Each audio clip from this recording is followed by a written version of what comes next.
ప్రభునందు ప్రియమైన సహోదరులారా, మరి ఇంతవరకు మనం దావీదు గారు గొప్పతనం, దావీదు గారు దేవునికి ఏ విధంగా సేవ చేశారు, మరి ఆయన తరము వారికి ఏ విధంగా సేవ చేశారు మరి మనం విన్నామండి.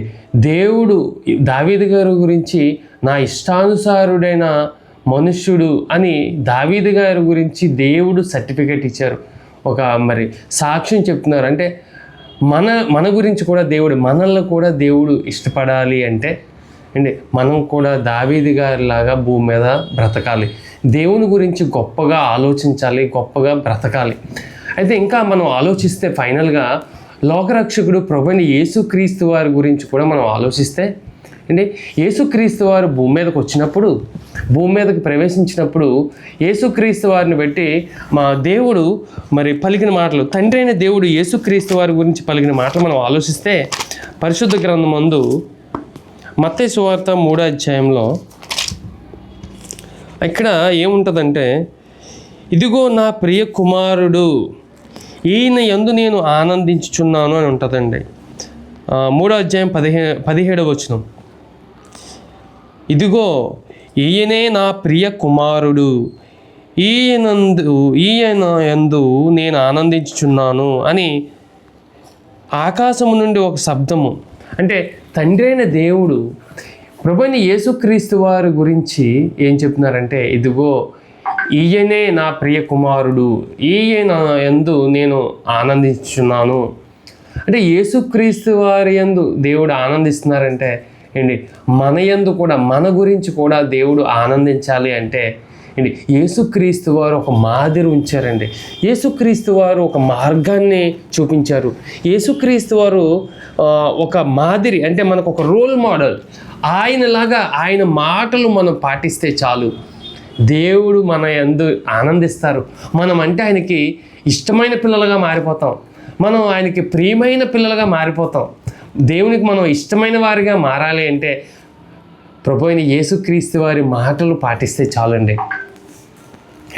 యేసుక్రీస్తు వారు చెప్పిన మాటలు కొన్ని, నిన్ను వలె నీ పొరుగువారిని ప్రేమించుము, నిన్ను వలె నీ పొరుగువారిని ప్రేమించుము.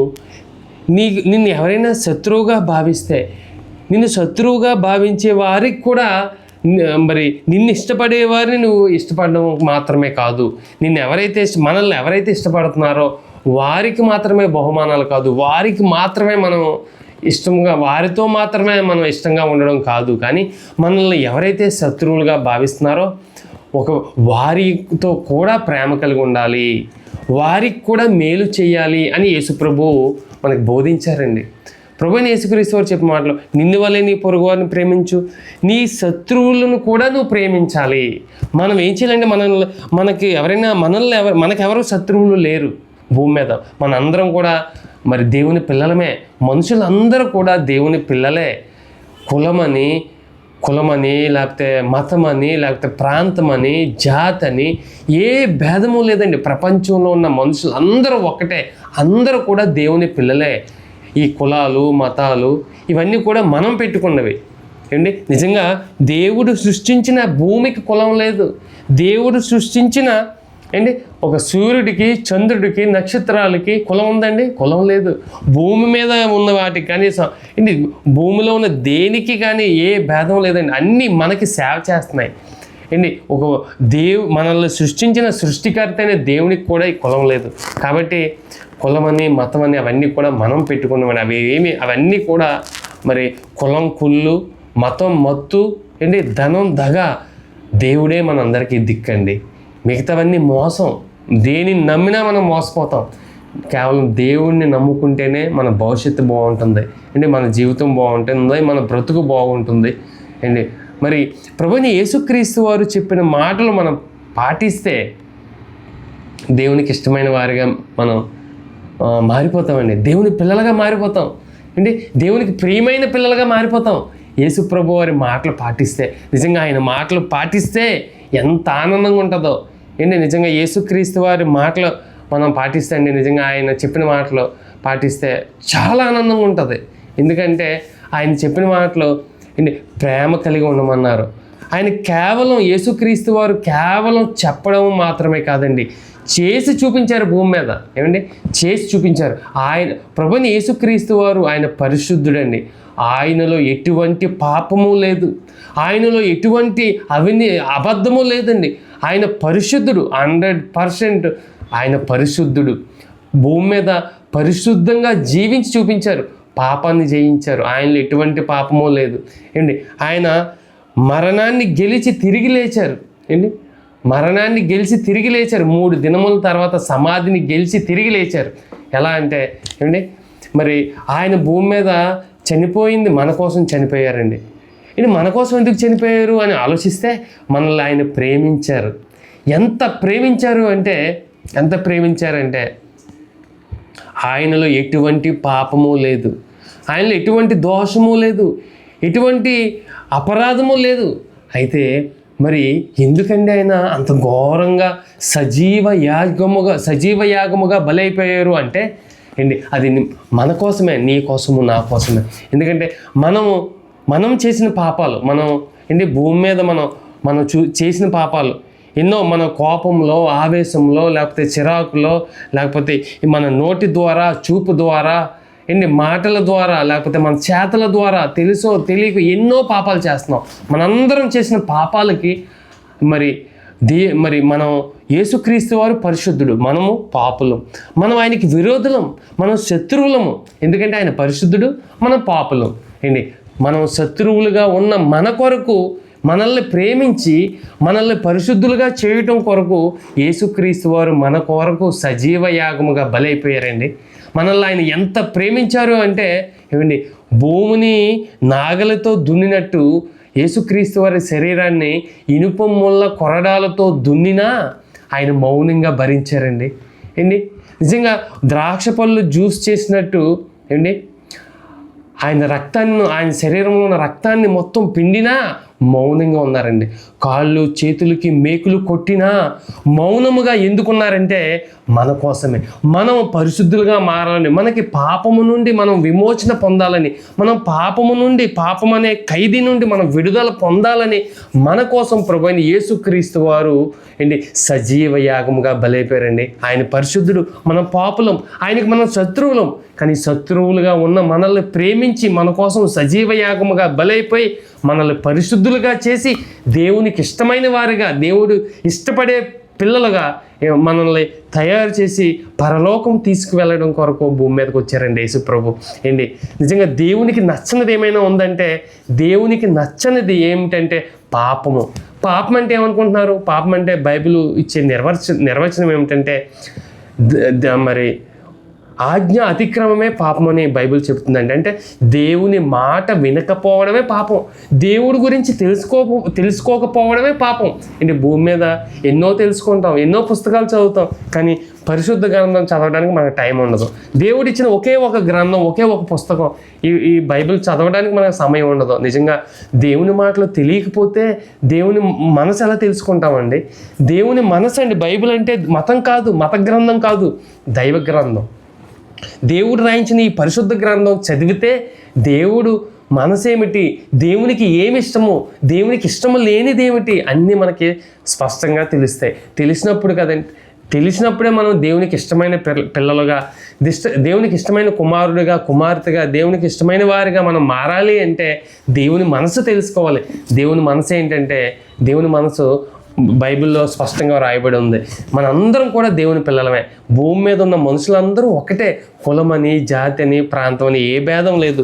ఒకటే ప్రాబ్లం ఏంటంటే మనుషులందరూ కూడా దేవుని పిల్లలుగా, పరిశుద్ధులుగా భూమి మీద బ్రతికి పరలోకం చేరుకోవాలని దేవుని ఆశ. నరులారా తిరిగి రండి అని దేవుడు మనకి ఆహ్వానం పలుకుతున్నారండి. పుట్టుకంటే భూమి మీదకి రావడం, చనిపోవడం అంటే భూమిని విడిచి వెళ్ళిపోవడం.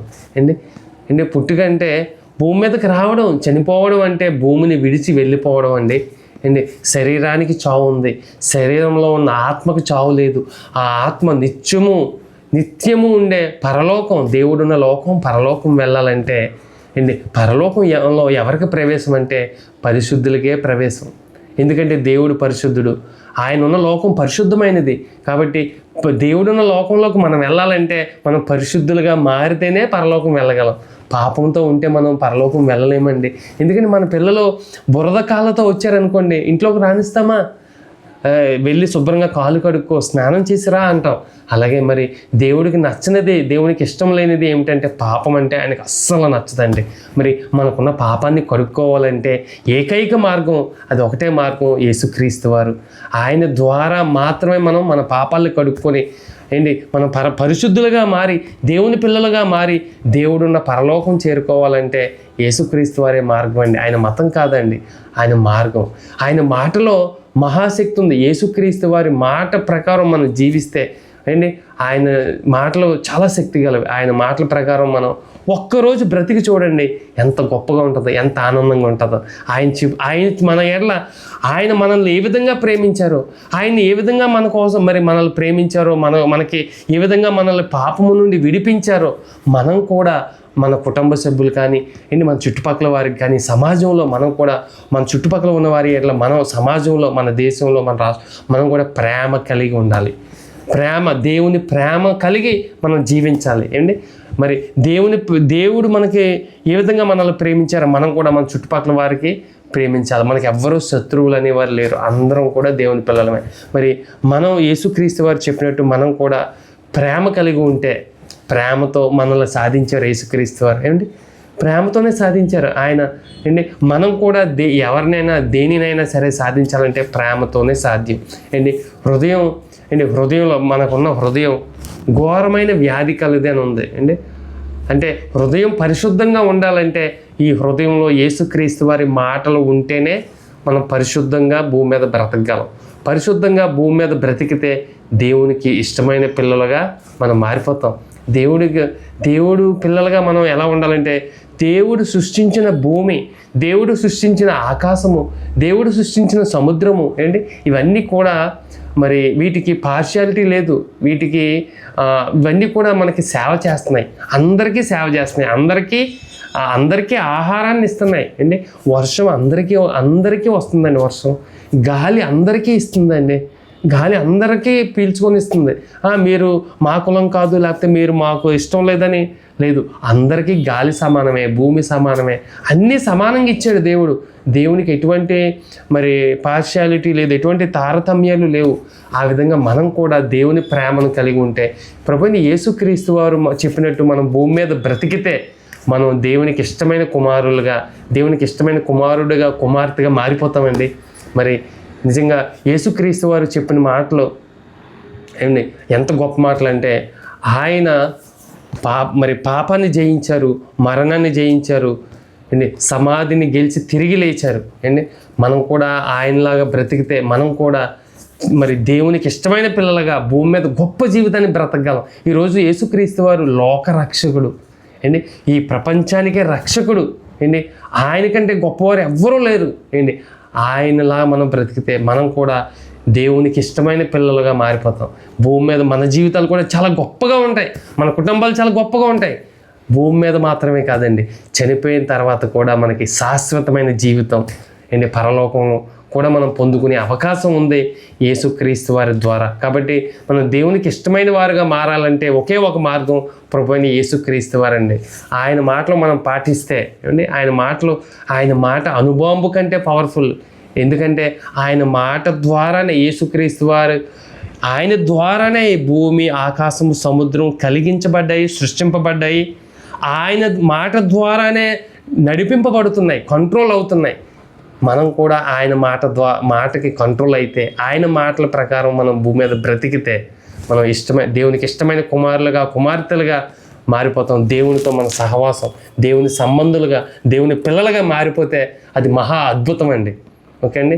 మరి మనందరం కూడా ఈ భూమి మీద దేవునికి ఇష్టమైన పిల్లలుగా, దేవునికి ఇష్టమైన కుమారులుగా, కుమార్తెలుగా, కుటుంబాలుగా మనందరం భూమి మీద బ్రతికి దేవుడున్న ఆ పరలోకాన్ని మనందరం కూడా స్వతంత్రించుకోవాలని కోరుకుంటూ ఈ నా మాటలు ముగిస్తున్నానండి. అందరికీ నా హృదయపూర్వకమైన వందనాలు.